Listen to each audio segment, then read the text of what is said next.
of professors, associate professors in the field of physiotherapy. Okay. We have 4 degrees.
Funciona això?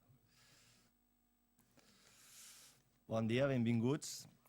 Benvinguts a tots, alumnes, professors, professionals del món de l'esport i la nutrició i algun esportista també. Gràcies a tots per ser avui aquí. Tant la conferència d'avui com la que es farà demà a l'Aula Magna a les 8:30 s'engloben en el marc d'activitats de divulgació científica que s'organitzen tant des del grau de Ciències de l'Activitat Física i l'Esport com de Nutrició Humana i Dietètica de la UVic, de la Universitat de Vic, Universitat Central de Catalunya, i també ens permeten, d'alguna manera, escenificar la gran aposta del grau de nutrició en quant a enfocar-se en el rendiment esportiu. A nivell esportiu podríem dir que la Universitat de Vic és una universitat que està en forma. Ho podem veure tant en el grau de CAFE, que hi ha un gran nombre d'estudiants i també, a part de quantitat, hi ha una gran qualitat. Ho podem veure també en la creació d'espais, de nous espais, de noves instal·lacions, nous espais enfocats a l'esport i també nous grups d'investigació. I ho podem veure també en el grau de nutrició amb l'augment de la matrícula d'aquests últims anys i que veiem sobretot que aquests estudiants hi ha un gran interès pel que és l'àmbit de la nutrició esportiva. Una mica el que volem amb la presència de l'Asker Jeukendrup aquí a la UVic, tant avui com demà, és reafirmar que aquí a la Universitat de Vic ens agrada l'esport, ens agrada considerar l'alimentació i la hidratació per la millora del rendiment esportiu, que la nostra font de coneixement i en el que realment ens basem és en l'evidència científica, en la que l'Asker i també els dos grans professionals que m'acompanyen a la taula són uns experts, i que des de la universitat farem tot el possible per comptar amb els millors i que l'ensenyament i la transferència de coneixement pugui ser de màxima qualitat.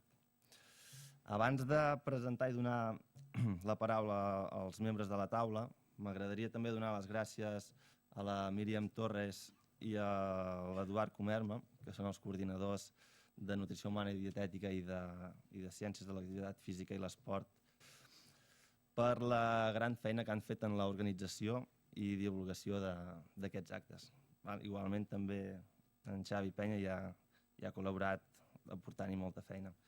I també d'una manera molt especial a la Cristina Baquer, la doctora Cristina Baquer, que actualment és la vicerectora d'Ordenació Acadèmica de la UVic, Universitat Central de Catalunya, però fins l'any passat era la coordinadora del grau de Nutrició Humana i Dietètica i va ser la primera en creure que avui podríem tenir aquí a l'Àsker i és la persona que segurament ha mogut més fils per portar-lo avui aquí. Bé, m'agradaria donar la paraula en primer lloc al doctor Raimon Milà. Ell és vicedegà de recerca de la Facultat de Ciències de la Salut i Benestar i delegat també delegat de recerca d'aquesta mateixa facultat. Raimon, quan vulguis. Bé, moltes gràcies, Martí, per aquestes paraules. Seré molt breu perquè, clar, no m'heu vingut a escoltar a mi, heu vingut a escoltar l'Àsker, per tant, només dos pinzellades molt ràpides perquè entengueu la importància d'aquestes xerrades. No és només important perquè realment és un professional d'alt nivell que està en temes punters sobre nutrició esportiva, sinó que és capaç de transformar tota la informació, que a vegades complexa, que tenim, en consells pràctics, aterrar, per dir-ho d'alguna manera, aquesta informació científica, aterrar-la, perquè la gent que realment practica esport puguin entendre-la i puguin aplicar-la. D'acord? Deia suposo que us queda una mica lluny, però deia un filòsof que es deia Heràclit, que li deien l'obscur, perquè tot el que explicava podria ser molt interessant, però no l'entenia ningú. Relacionat amb això, me'n recordo que jo vaig tenir l'honor de poder treballar amb un dels pioners en nutrició esportiva que va haver aquí a Espanya, que va ser el doctor Pere Pujol i Amat, i que sempre em deia que ens hem de basar en dues coses, una amb el rigor científic i l'altra amb la claredat amb què expliquem les coses, perquè sense una o sense l'altra realment els missatges no arriben i no s'apliquen. Per tant, us animo a que realment aprofiteu aquesta sessió d'avui i la de demà per fer preguntes, per interaccionar amb l'Àsker, perquè realment en podreu treure molt de profit i que n'aprengueu molt d'aquestes sessions. Volia ser breu, he intentat ser-ho, simplement perquè realment aquí heu vingut a escoltar a l'Àsker i realment segur que estareu encantats de sentir-lo i, sobretot, aprofiteu aquesta sessió i pregunteu-li tot allò que us quedi pendent, perquè realment en podeu treure molt de profit. Moltes gràcies. Gràcies, Raimon. En segon lloc, donaré la paraula al doctor Xavier Penya. Ell és professor de la Facultat d'Educació i Traducció de la Universitat de Vic i també director del Centre d'Estudis de l'Activitat Física i l'Esport, també de la Universitat de Vic, Universitat Central de Catalunya. En Xavi ens presentarà una mica la biografia del ponent convidat i el currículum que té i ja ens donarà la paraula a l'Àsker perquè ens pugui explicar la seva conferència. Bé, bon dia. Jo també intentaré ser breu. El que succeeix és que fer la bio d'una persona amb tant talent i amb tant recorregut com l'Àsker Jeukendrup en pocs minuts és una mica complicat. També en deferència al ponent, si us sembla, faré la presentació en anglès i a partir d'aquí ja enllaçarem amb la conferència que també serà en aquesta mateixa llengua. Professor Asker Jeukendrup is one of the world's leading sports nutritionists and exercise physiologists who has spent most of his career as a professor at the University of Birmingham in the UK. He was the global senior director of the Gatorade Sportcience Institute. In 2014, he started his own consulting business, mysportcience, and is co-CEO of nutrition planning software business fuelthecore.com. He's currently also a visiting professor at Loughborough University. In addition to his academic career, Asker has worked with Olympic and world champions, Tour de France cyclists, Champions League football teams, and other elite athletes like Haile Gebrselassie, greatest distance runner of all times, and Chrissy Wellington, unbeaten four-time Ironman world champion, and many others. He's also worked extensively with recreational athletes. Regardless of the level, Asker's goals are always to use science to help athletes achieve their goals. During his career, Dr. Jeukendrup has authored 8 books and over 200 research papers and book chapters, many of which have changed the sports nutrition landscape. Asker practices what he preaches and is competing in Ironman distance triathlons as well as other endurance events. To the date, he has completed 21 Ironman races, including 6 times the Ironman World Championship in Hawaii. His website is www.mysportcience.com, and his Twitter account is @Jeukendrup. Professor, the floor is yours. Thank you. So yeah, thank you very much for the introduction, and thank you very much for the invitation to come here to your university and to speak about my favorite topic, sports nutrition, and how you translate sometimes complicated science into very practical messages. So I think I have to thank especially Christina for originally inviting me, and Miriam for really making me feel very welcome here. So this topic, I think, is a really important one, because all over the world there's so much great science happening, but sometimes it's very difficult to use that science when you're actually working with athletes.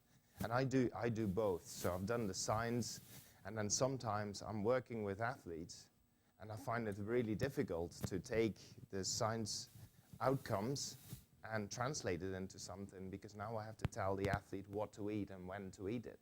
So I have to read the paper and translate it somehow, and that's what I want to talk about a little bit today. I also want to talk about sports nutrition is a very interesting world, and it's for athletes. It's a sometimes very complex world and very confusing world, because there are so many messages out there. Like, the internet is full with nonsense about sports nutrition. There's also some good information, but it's very difficult to find the good information, especially if you don't know how to do it. So that's what we will talk about today. So, I started mysportcience a couple of years ago. And the aim there was really to take science, translate it, make it useful to athletes. And I do that on the website. So there's short articles that hopefully you won't get too bored reading, because they are short, but they give a good overview of the literature. It's not just what you read in a magazine where they pick one study and then interpret that one study. What I try to do is I take the study, but I look at the whole literature, all the other information that is there as well. So that's what the website tries to do. My background is really, I'm from Holland originally. I spent a little bit of time in the USA before I went to Birmingham. And this is a picture of the Birmingham University. And when I started at Birmingham University, I didn't have a laboratory. I had a locker room, a changing room, and I had to convert that into a laboratory, and that's how it started. Very small, with very small pieces of equipment. But very gradually, we answered some really important and good questions, because you don't need a lot of expensive tools and expensive equipment to answer some of the really important questions. So gradually, this grew and grew and grew, and we became one of the biggest sports science departments in the world over a space of about 12, 13 years. So I then spent a little bit of time in industry, because the one thing that I got a little bit frustrated with at a university was that you can do all that great science, but then you rely on others to take that information and do something with it. And I could see that we were doing the science, but it wasn't actually getting to the athletes. The athletes were still making all the mistakes. So I then joined PepsiCo to work with Gatorade, because I thought that as the biggest sports nutrition brand in the world, if you can influence the product line and the education that they give to the athletes there, then you reach many, many more athletes at the same time. So I did that for a few years.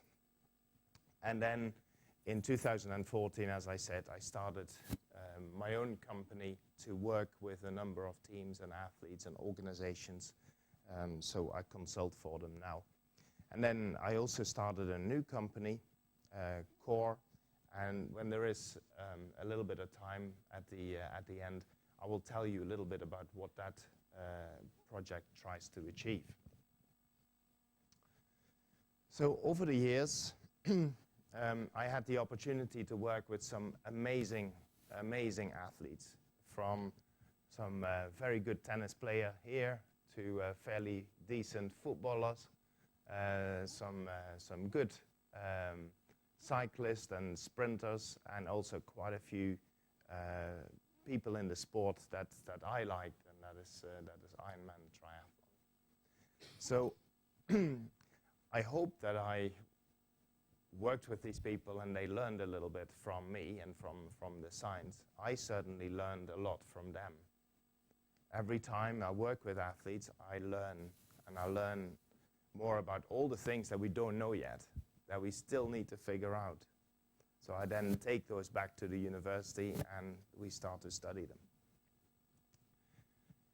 So, and then also I think it is important that you practice what you preach, that it's not just that you don't just make up the guidelines, you have to believe in them and you have to practice them yourself.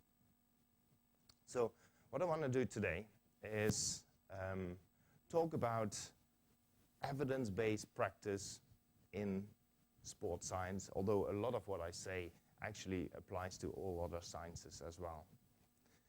I'm going to show you that there is a gap between science and practice. Maybe you knew that already, but I'm going to show you that anyway.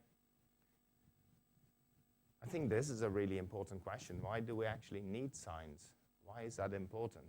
Because I think there's a lot of people that argue, well, we don't really need science. So, and then those are the people that don't understand this one. It's, well, what is science actually? What is it? So we'll talk about that a little bit. And then we'll go into, like, how do we bridge that gap? How do we make it easier? And also, how do we help those people that think the whole field is so confusing? How can we help them and give them some tools to make it less confusing? So that's what I want to talk about. And then I think we have quite a bit of time. So if you have questions about some of the work that I do with athletes, or very practical questions, or any questions about this whole field, we can address them. If you have questions during my talk, just let me know, and I'll try to address them. So here's the gap between science and practice. So as I said, on the one hand, we have the scientist here working really hard, publishing great papers, and then the other side we have the athletes. But somehow we need to get all this great information here to that side. And who's going to do that? Because the problem is that the athlete here says, hey, how do I get the ball in the back of the net tomorrow? So how am I going to improve my performance? Not in a few years' time, tomorrow when the match is. Now the scientist says, AMP kinase and glycogen phosphorylase, they might be connected. So, but we can't really say anything more until we do more studies.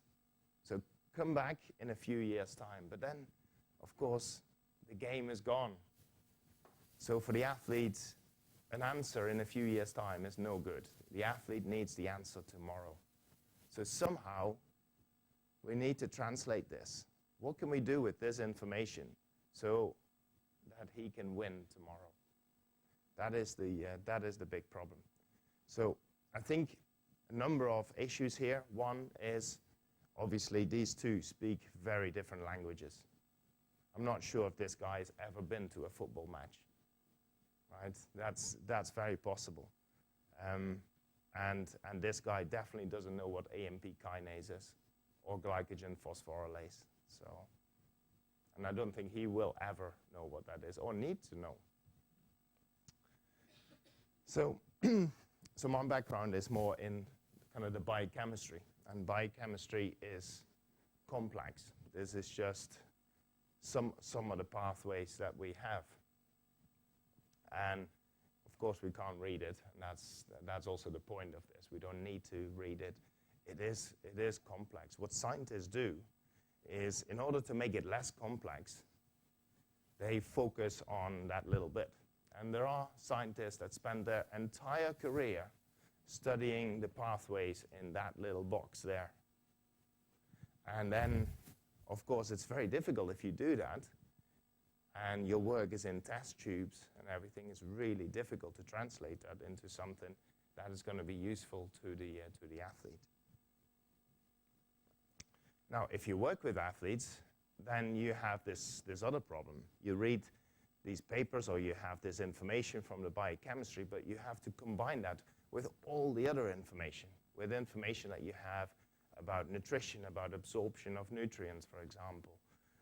You have to deal with the availability of food and nutrition, and very simple things. You have to deal with the rules and regulations of the sport, the conditions of the day, the risk that may be associated with giving some advice. Maybe you've come up with some advice, but actually the individual tells you, well, I can't tolerate that. The timing of intake is important. The cost, the practicalities, and all these practical aspects. So, and many, many more. These are just examples. So, sometimes we have this scientific paper here, but we need to get the whole picture in order to advise the athlete properly. And this cartoon illustrates, again, the difference between practice and science. This is the scientist here. The scientist has figured it out. He says this 1,500 kilo is approaching your head at a speed of 45.3 meters per second. And it's very accurate. It is true. But as a practitioner, you would think that information is not very useful, and just shouting, "Look out," is much more useful for that athlete at that point. Right? So somehow we need to make sure that we can use the science and make it meaningful to the athlete. Now, why is evidence important? And I'm going to just use one example. And this is an example that athletes have come to me with, and they've found this great product. And maybe you've seen it. And I've seen several versions of this, and it seems to come and go. So at the moment, it's quiet, but I'm sure in a few months' time, this product will come back. It's oxygenated water. And these are a number of products that are on the market. Some pretty cool packaging here. This one, very small vial. You only need a tiny little bit of drops of oxygenated water. What does it do? Well, why do we need oxygenated water? We need it because, and this of course comes all from this website here. I've got the scientific information here. We need it because water, if the water is absorbable by the human body, then the oxygen dissolved in this water will reach to every cell of this body. That's pretty poor English, but so it's basically saying that if you drink water with oxygen, then the oxygen will get to every cell of the body. Okay. Everyone knows that water is life and oxygen is life too. So they're the statements that are on these websites, the people that sell these products. I think a scientist would immediately go, not sure about those statements. They have more explanation. They say that our environment is becoming very polluted these days, that even in the air we breathe, the air that we breathe in doesn't contain as much oxygen as it used to. Now, I would immediately think, as a scientist, I don't think that the amount of oxygen in the air has changed for millions of years. It's been pretty constant at 20.9%. But apparently, because now we have pollution, that number has changed.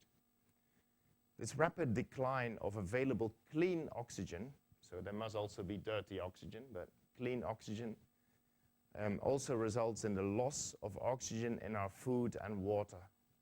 So clearly the average person is not getting as much oxygen as they should.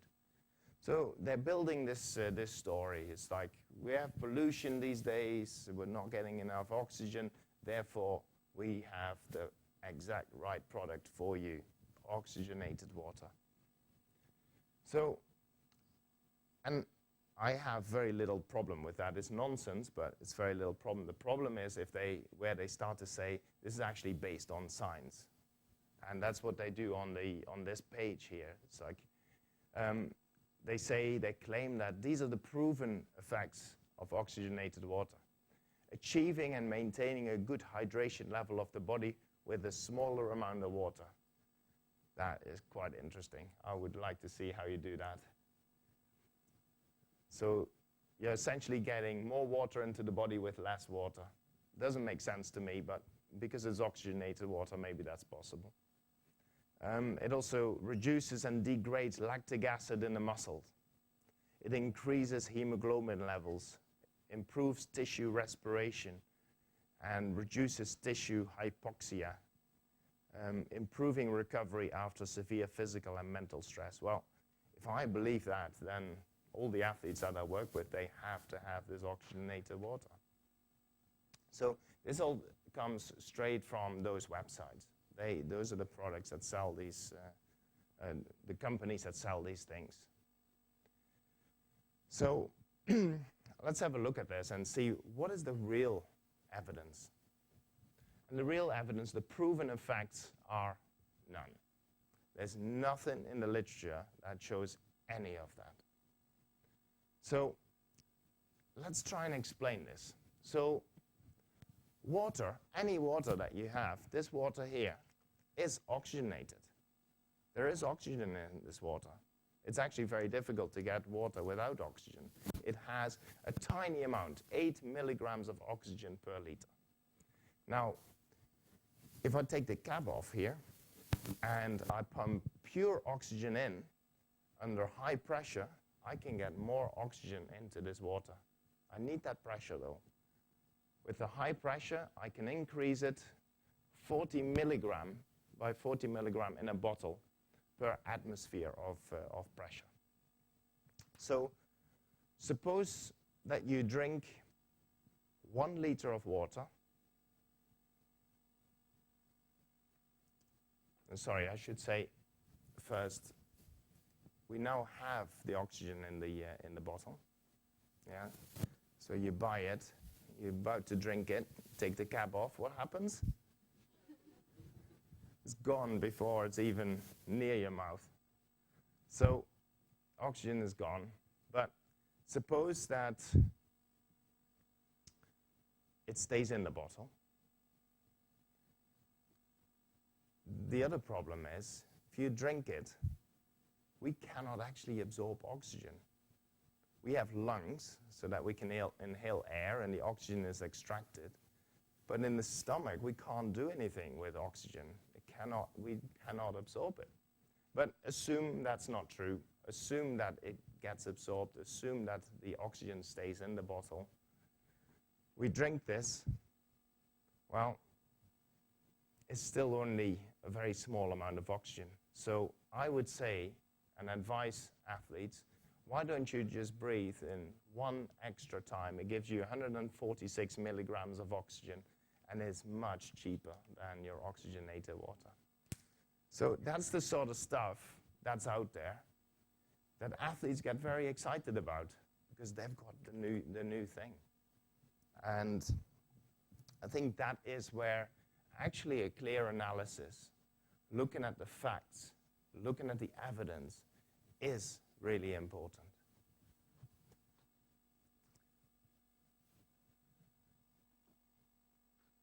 So it's really the difference between science on the one side and the pseudoscience on the other side. The scientist versus the magician or the wizard.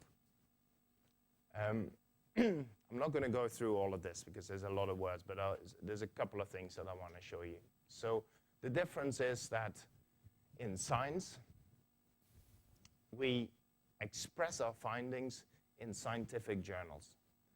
We publish those, they are peer-reviewed, so they are checked and tested against certain standards.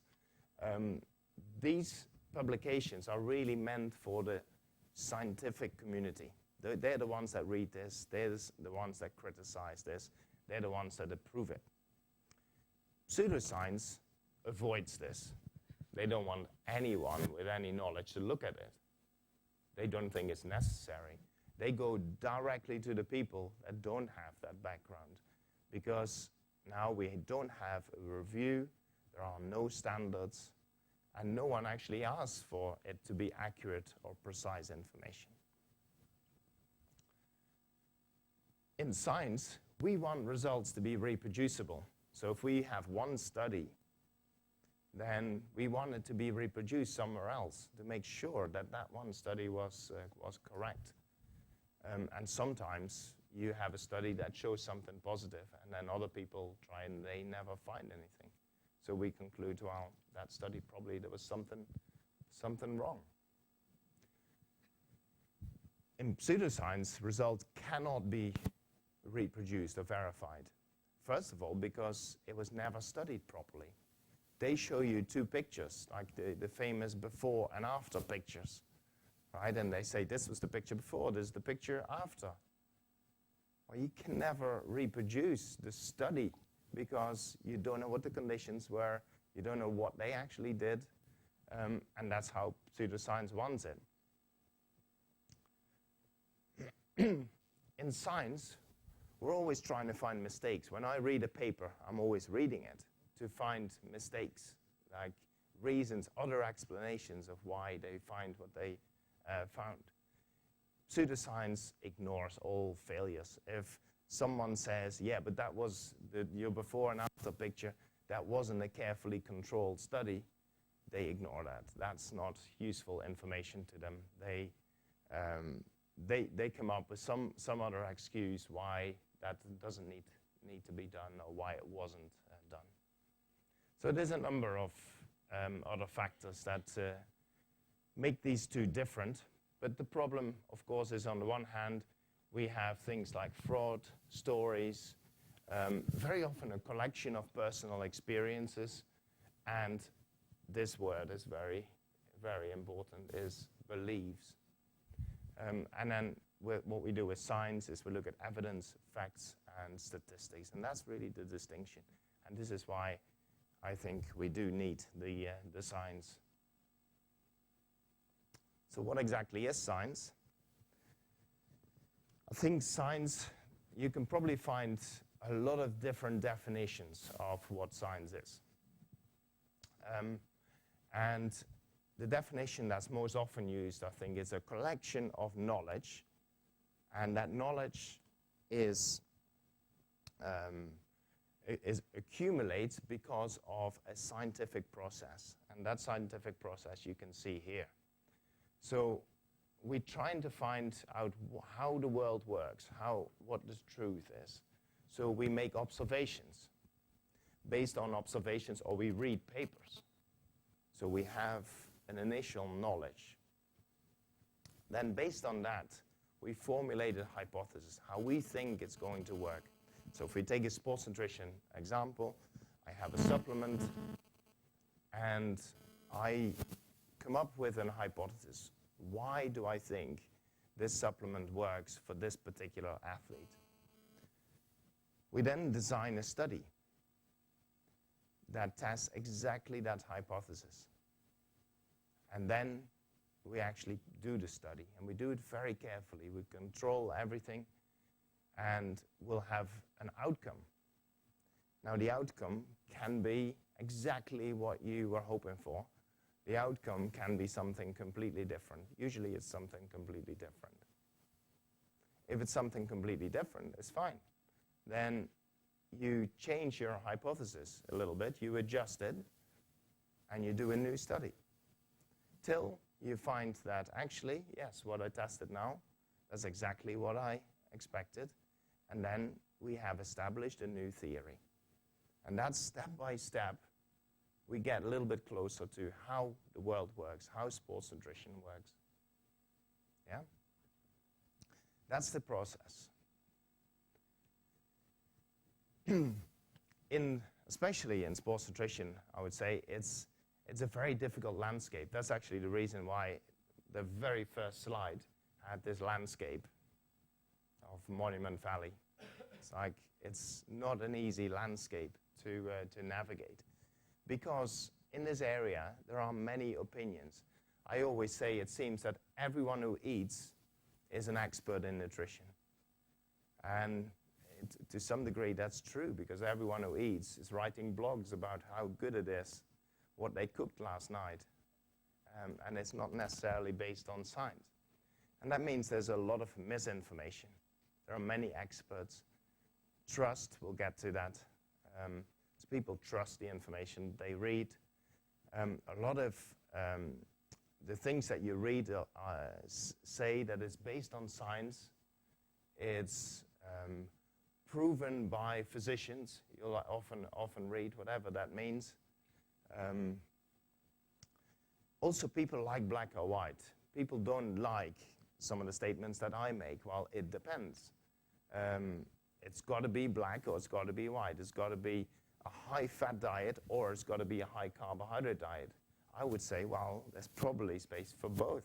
Sometimes you need a bit of that. Sometimes you need a bit of that. And that's, of course, how the world works. But people don't like that. It's too complicated. It's got to be food's got to be good or food's got to be bad. And I don't think of good and bad foods. It's good and bad diets, but not good and bad foods. It depends how much you eat of those foods and how you combine it with all the other foods that you eat. But unfortunately, extremes are very popular. Especially, I think, with social media now, everyone is an expert. So I have a few followers on Twitter, and I try to get a sensible message across and try to explain what science does.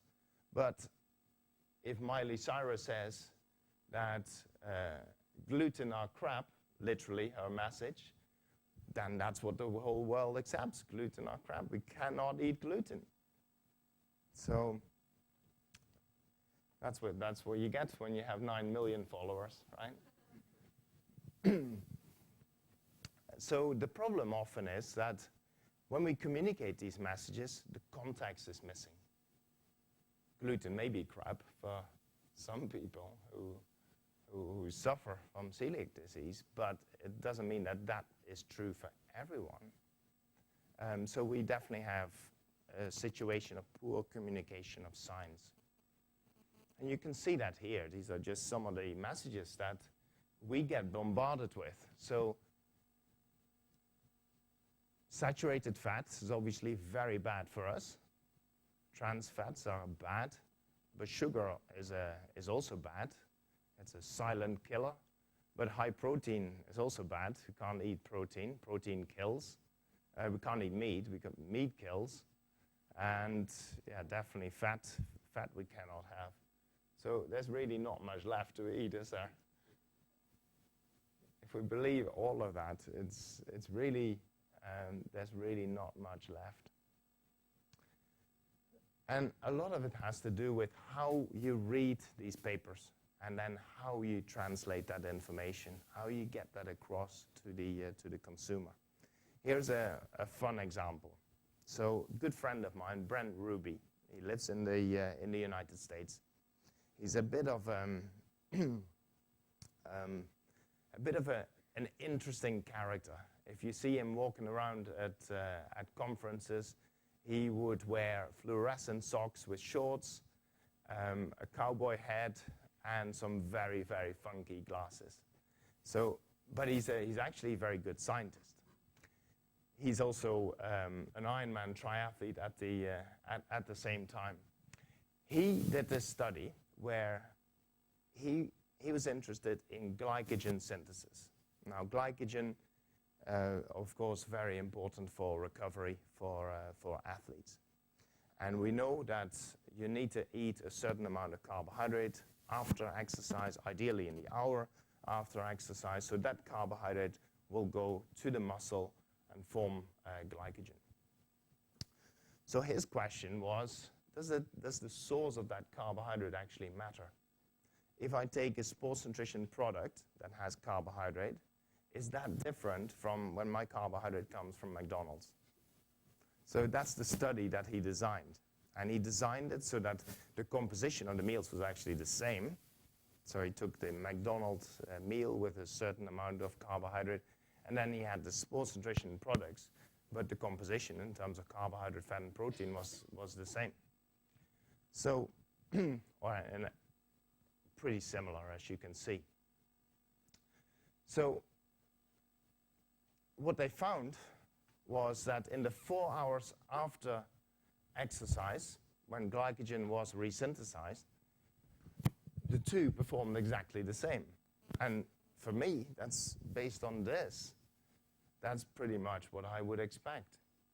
If you match your macronutrient intake, why would you expect different glycogen resynthesis rates?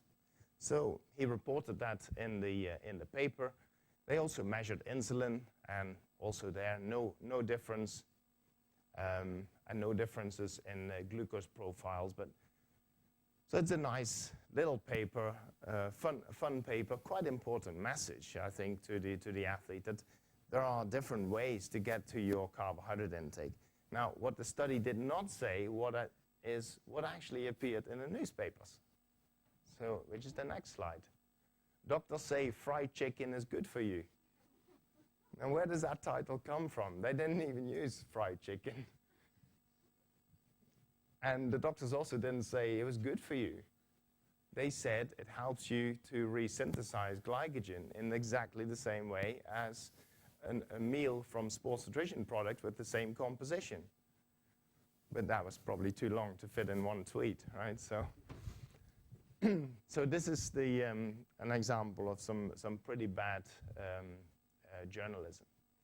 But I think as researchers, you have to be very careful with these messages and how you get them out to the press. You still have the risk that people make from it whatever they want. But we have a number of kind of contentious areas within sports nutrition. One is a whole debate about low carbohydrate versus high carbohydrate, and some athletes now swear that low carbohydrate is the way to go. Traditionally, it's been more high carbohydrate, and it seems to be very polarized. Some people are in this camp, some people are in the other camp, right in the middle. Because I think sometimes low carb can have benefits, and sometimes when performance is critical, high carb is very important. Another one is drinking to thirst.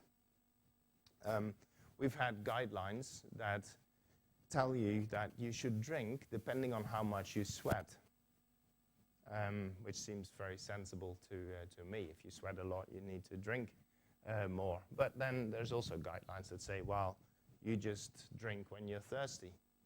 And I think those two may be different, but in a lot of situations, they're probably the same. For someone who runs an hour easy, I think drink to thirst is perfectly fine. Someone who runs 2 hours easy, it's probably perfectly fine. If you want to run a marathon at world level, I'm not sure if that's perfectly fine, because the marathon at world level may not even get thirsty. But its performance may go down when he loses too much water. And that athlete will sweat more than 2 liters per hour. So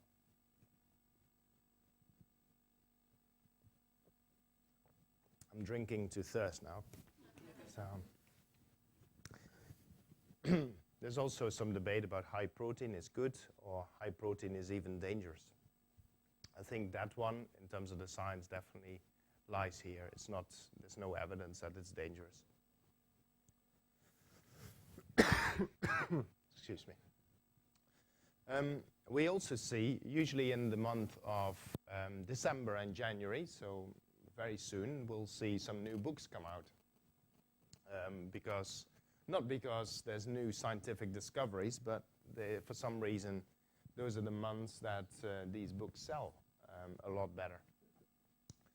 So we have a number of books here, and year after year we get new and improved diets, and these are the magical diets.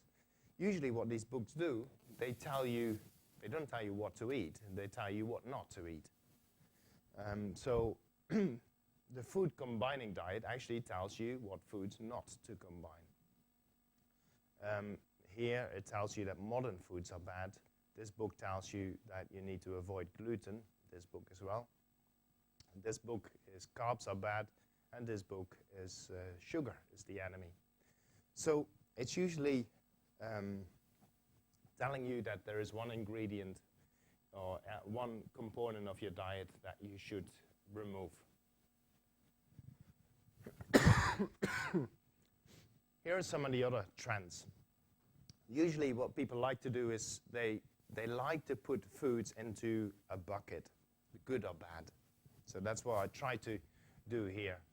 Generally, this is where we are at the moment. We think generally protein is good. Fat actually used to sit here, was really bad. A lot of people push it onto this side now. Milk, not quite sure. A lot of people think now it's very bad. A lot of people think it's really good still. Superfoods definitely sit on this side. Ultra pure supplements are on this side.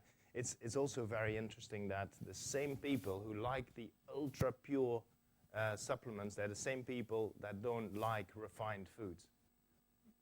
Now you can't get much more refined than that, right? So there is a lot of confusion. And then when we walk into the world of supplements, it gets even worse. Because the supplement world is very, very uncontrolled. And it's a very big, multi-billion-dollar industry. It's huge, and it's completely industry-driven, and there's hardly anyone who's trying to control that. So these are the promises that you get with your supplement. So why wouldn't you take it? Well, here's the example, and this is actually a real example that I found in a magazine. So I copied the advert from the same magazine, and so this is for a supplement called Hydroxycut. This guy is called James Sterling. There's a before and an after picture. You can clearly see the difference. I can. I hope you can. Yeah. So he lost 30 pounds. He got a tan, a girlfriend. It looks much better after, doesn't it? So I was almost ready to run to the shop and get some Hydroxycut. But then I turned over the page, and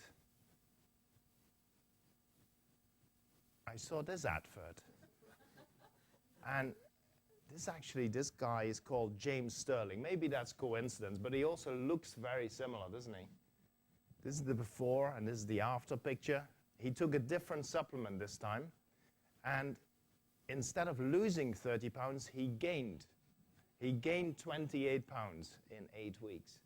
Pretty spectacular, right?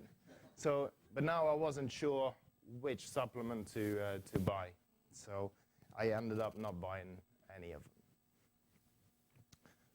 them. When I show these things to athletes, then their response very often is, well, but if it wasn't true, if the claim that they make wasn't true, surely they wouldn't be allowed to put it on the packaging. And that, unfortunately, that is not true. There's a big difference between drugs and nutrition. if you want to sell a drug, then that's hard work, because you first need to show that your drug is safe, and you also have to show that it works. And only when you provide enough evidence that it's safe and that it works, you can start to sell it. And that is quite a long process. Now, with nutrition, it's completely different. If you have a supplement that you want to market, then, well, you just go to market. That's it. You just start selling it. And you can sell it till someone says, your supplement is not safe. So they have to prove that it's unsafe, or someone has to prove that it doesn't actually work. Or it's even worse, someone has to prove that actually the supplement that you're selling doesn't contain what it's supposed to contain. And then you've sold quite a lot of that product, you take it off the market, say sorry, and you start a new supplement company. That's generally how this works. So under current law, supplements are assumed to be safe until the authorities can prove otherwise. So this is the problem that we have in the field of supplements. And this is a real example from last year, where the New York State Attorney General's office looked into this, and they bought supplements from major companies in the US and then analyzed those supplements to see if it actually contained what they said it contained. Their conclusion was that 80% of the products did not contain any of the herbs on their labels. So you buy a supplement and you think you're getting this, but there's actually nothing in it. Well, there's something in it, but it's just fillers. And in this case, it was powdered radish. In this case, ginseng, sold at Walgreens. There was no ginseng in it, only powdered garlic and rice. And the same is actually true for the other examples here. So this is worrying, that you may buy supplements and you think this is amazing, but you're not actually getting the ingredient you think you're getting. And that is not like an isolated case. This is a study that was published as far back as 1998. And in this study, they bought a number of supplements that contained DHEA, and they measured how much DHEA it had. This is 100%, so what's on the label. If you bought these three, bad luck. You got no DHEA at all. If you got these, that's a bit of a rip-off, because you only get 70% of what you paid for. If you bought that one, you're lucky, you get 50% extra. And only a few are really in the range that they should be in. Very poor quality control.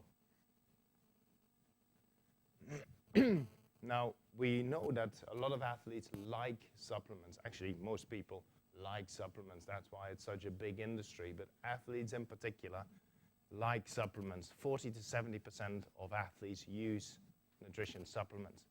Now, there's another problem, because the quality control is so poor. In 10 to 15% of all the supplements that you can buy, there are traces of contaminated substances.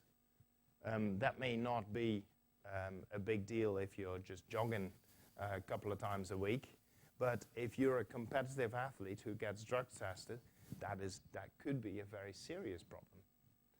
So that's why I think using these would be a little bit of Russian roulette.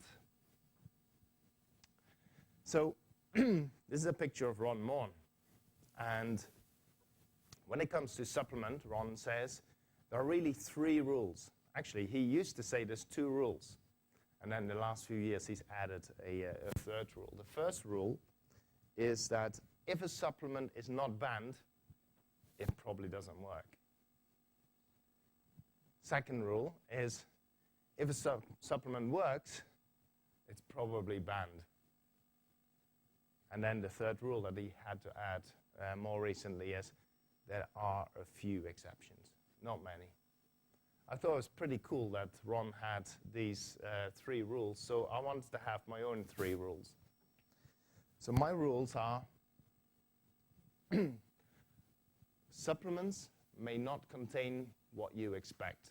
You buy it, it says this on the label, it may not actually contain it. Supplements may contain what you don't expect. There's a lot of things in that supplement, perhaps, that aren't on the label, but could be a problem. And if they contain what you expect, it is still questionable whether that supplement actually works. I think the statistic is that there are around 70,000 supplements on the market, and I can tell you that surely not all of the 70,000 work. In fact, when it comes to performance, I think a handful of those supplements may have an effect, and the rest has no evidence. Just going to skip this one and go to here. So, what do you do as an athlete with this landscape, with all these kind of supplement, all these claims? No wonder that you're confused. Which way are you going to go? So, what can we do about it? I think we need to improve the way we report, and that's a tricky one. There's a responsibility for a lot of people. There's a responsibility for the researchers. It's a responsibility for the universities, especially the press offices of the universities, which often want to get this message out in a more spectacular way. And so that's already the first kind of problem that starts to happen at the universities. Then when the newspaper get it, they have to make it even more spectacular. And that's how usually the messages change over time.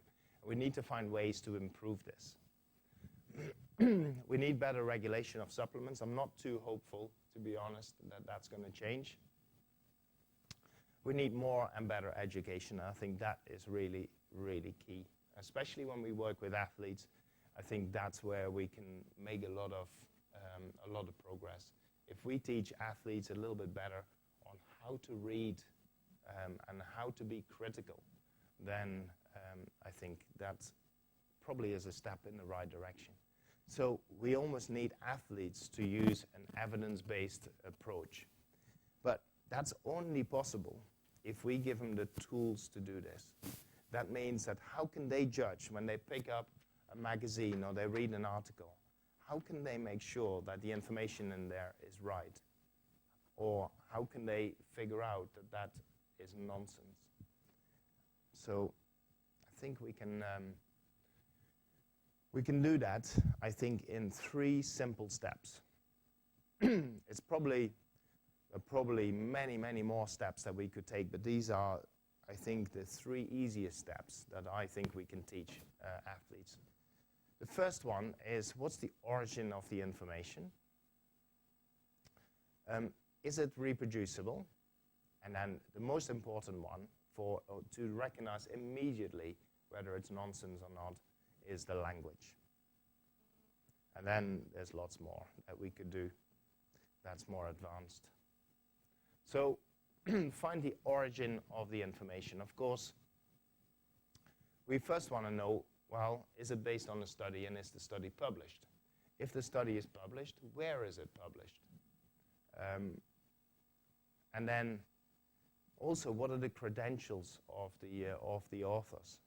Sometimes there is a mention of, in a paper about an expert, rather than just believing that that's an expert, just Google it quickly and just find out whether that person really is an expert in that area. Or if you put that name into PubMed and nothing comes up, that's a little bit suspicious. Yeah? So red flags are if you cannot find publications, or the very limited publications in the peer-reviewed literature, and if you cannot find the name of your expert in PubMed, that's also a big red flag. Reproducibility of the results.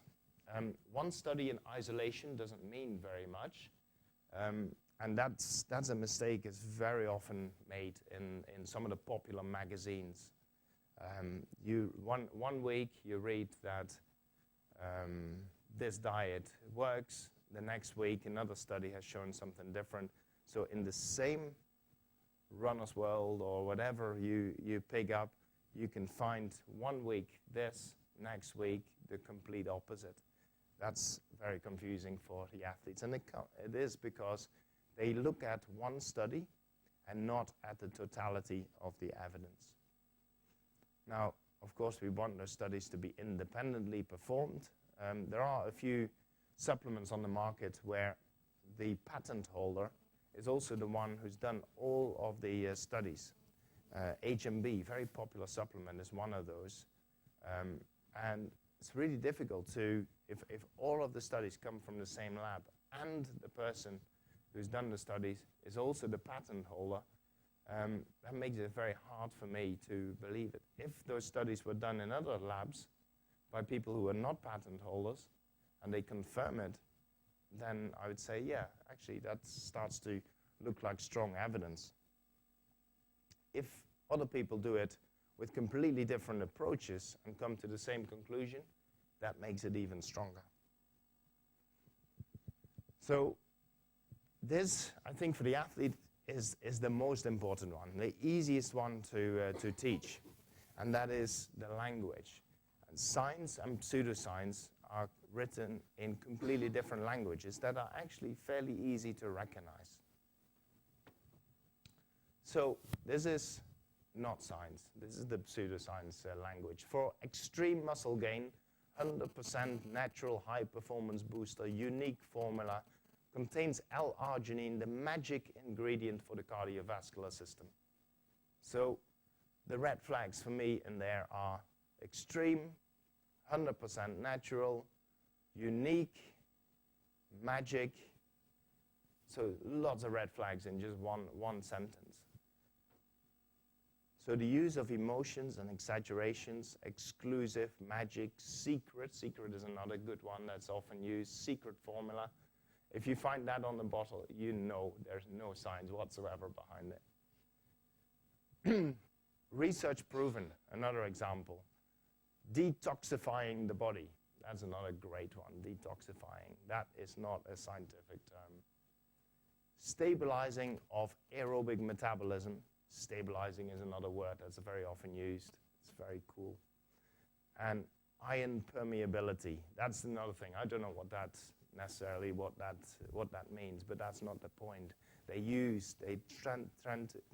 Trying to use words that are so difficult that you cannot even try to understand what that means. So a lot of expensive, scientifically sounding words like toxins, detox, stamina, stabilizing, harmony, and all non-scientific terms. So if you see those, they are red flags. There's another few red flags here. If you see something and you read it and you think, wow, that's too good to be true, I can tell you it probably is. It is too good to be true. A potential conflict of interest. So as the example with HMB, where the patent holder is doing all the studies and making the claims, that is a little bit suspicious. It doesn't have to be, because I also know patent holders who've done totally legitimate research, but it is a red flag, and you have to be a bit more careful. If you get the idea that people are really passionate about it and they communicate this belief, that is a very big red flag. If they are trying to communicate in a very objective way, that's okay. If they have to use a lot of testimonials and anecdotes, they talk about so-and-so, my auntie used this and she lost 12 kilos. That sort of thing is, and anecdotes of athletes who've used this and now become world champion. So we now have Kenenisa Bekele ran very fast in Berlin. he used a particular type of gel.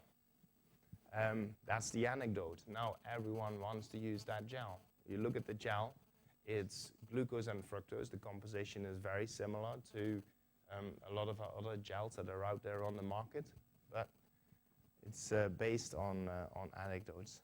If you read about conspiracies, that's another thing. Like the industry doesn't want you to look at this, or doctors don't want you to know this.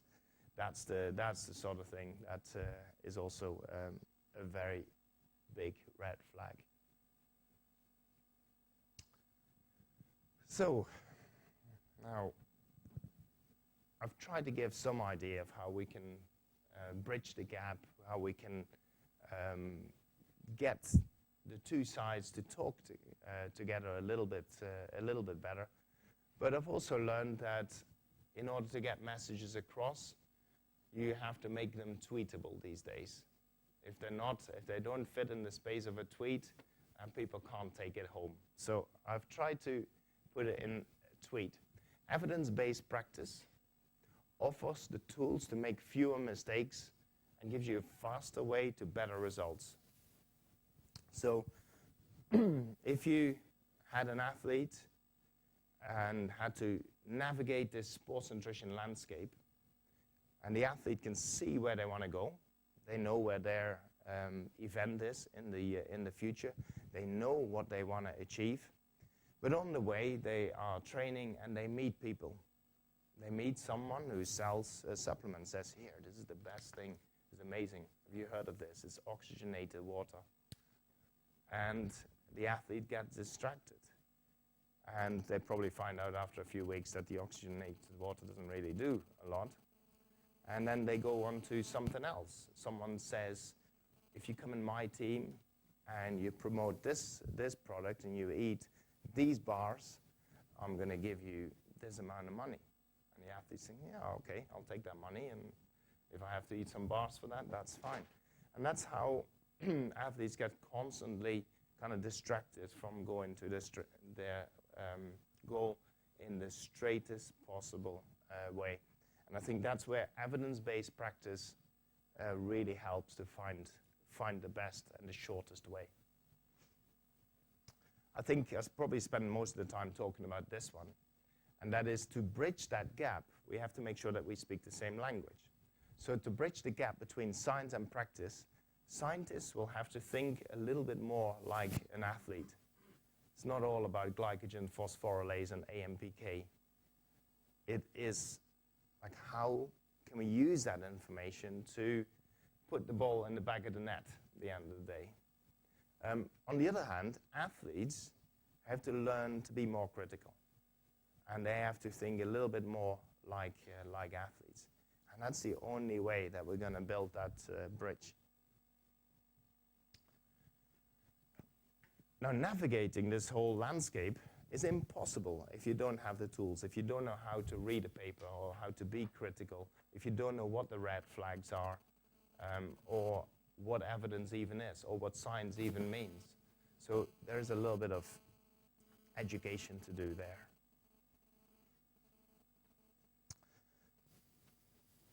Maybe stop there and see if there's some questions before I go to the next topic.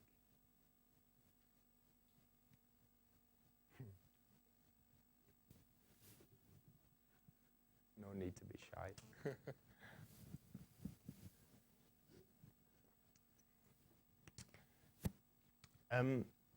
So the next topic is, it comes out of me working with athletes and trying to help them with putting together a nutrition plan for a race.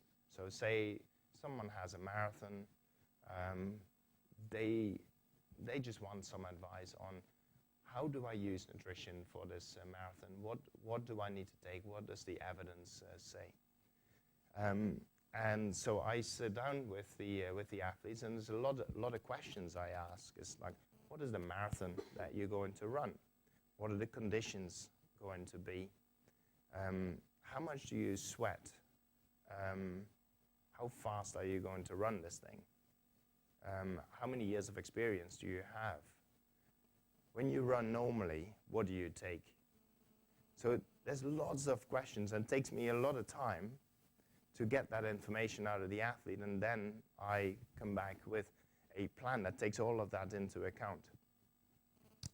And unfortunately, because it's time consuming, I can only do this with a few athletes in the world, because my hours in the day are fairly limited. So I started to turn this into an application, because a lot of the questions that I ask are always the same questions. And that's what this software program is. So it's been around for a little while, but it's still in development. It's still in a beta version.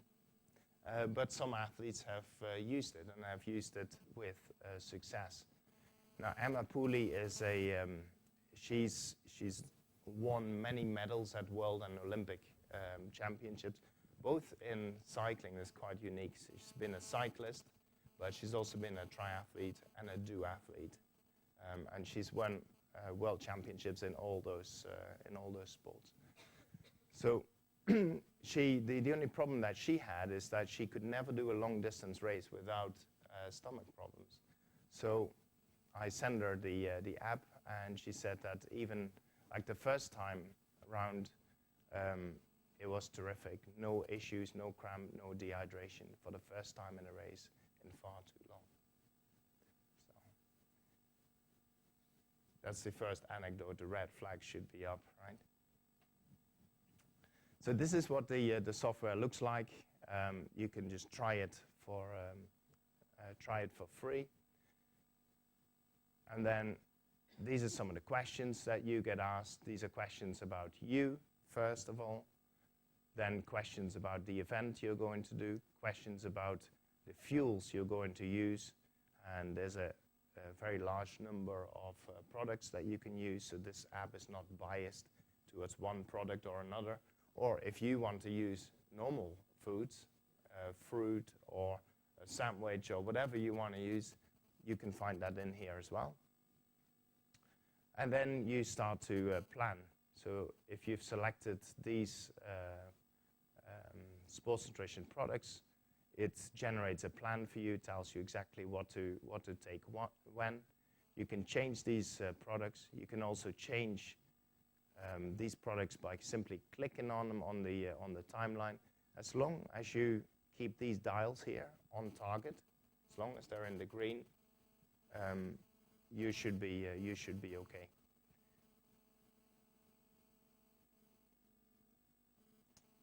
So that's really what the whole app is based on. These are based on the science. The green area is the recommendation that we would normally give.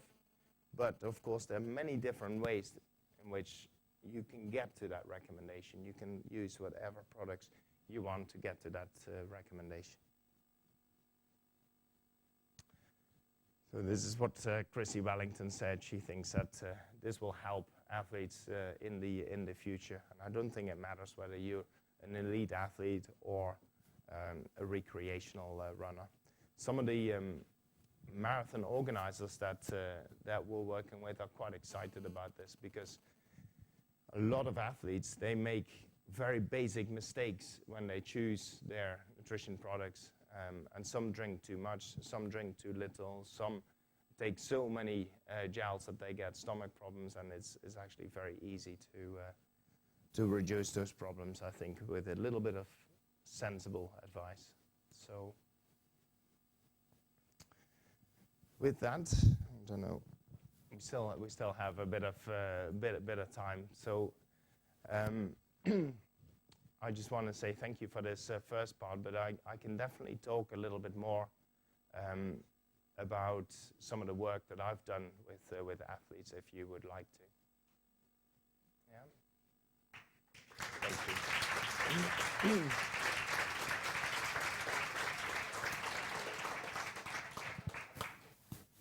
So maybe what I'll do is maybe we just stand up, stretch for a couple of minutes. And then I'll try and find a presentation that I have from working with Haile Gebrselassie. So he's Haile is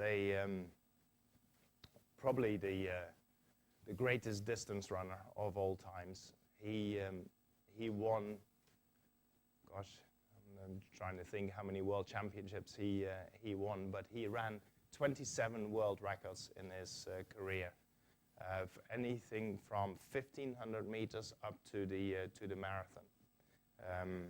And I think there's a number of reasons why it's really interesting to work with him, because he's from Ethiopia, not a country known for the science at all. In fact, well, they have a university and they have a sports science lab, but that lab doesn't have any equipment whatsoever. It's an empty room. So challenging environment to do research and to work with athletes. So I can talk a little bit about the practicalities of that. Yeah. So we'll do 2-minute stretch and I'll find the presentation here.